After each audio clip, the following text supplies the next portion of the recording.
دې باندې پوهېدل دا ډېر ضروري دي. څومره چې ملګري زمونږ دي دې باندې پوهېدل ضروري دي.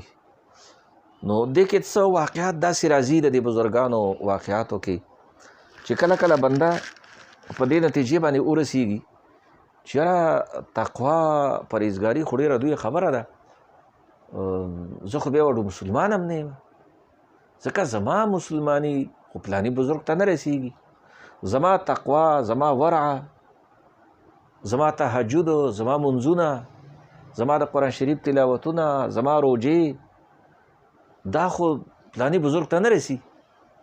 نو ګوره هغه بزرګانو هغه د هغو تفردات دي، د هغې خصوصیات دي. دا ضروري نه ده چې بنده د ټول عمر دپاره روجه وي، دا ضروري نه ده چې ټول عمر د هغه تلاوت کوي، نه نه، اعتدال خیر الامور اوساطها. نو دغه شانته حضرت فراغانی رحمت الله تعالی علیه فرمایي چې حضرت جنید بغدادي رحمت الله تعالی علیه نه چا تپوس وکړو چې جنید صاحب عارف څوک دی، عارف چاته وایي. اوس دا خبره د هر چا دپاره ضروري نه ده. حضرت جنید بغدادي رحمت الله تعالی علیه چې د عارف کومه معنا کړې ده، نو دا د جنید بغدادي رحمت الله تعالی علیه تفرد دی. هغه وایي عارف څوک دی؟ عارف وایي عارف هغه کس دی من نطق عن سرک وانت ساکت.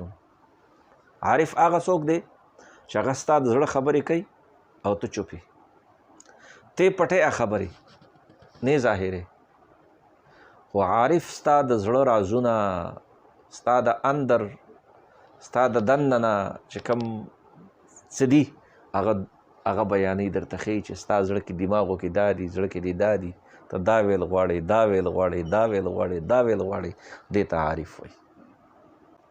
ته چوپې او ستا وینا عارف کوي، دې ته عارف وایي.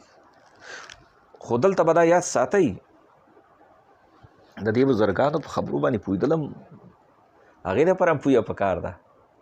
ډېر کسان داسې دي چې هغه کله د بزرګانو اقوال وګوري نو هغه د هدایت اخیستو په ځای باندې هغې ګمراه شي.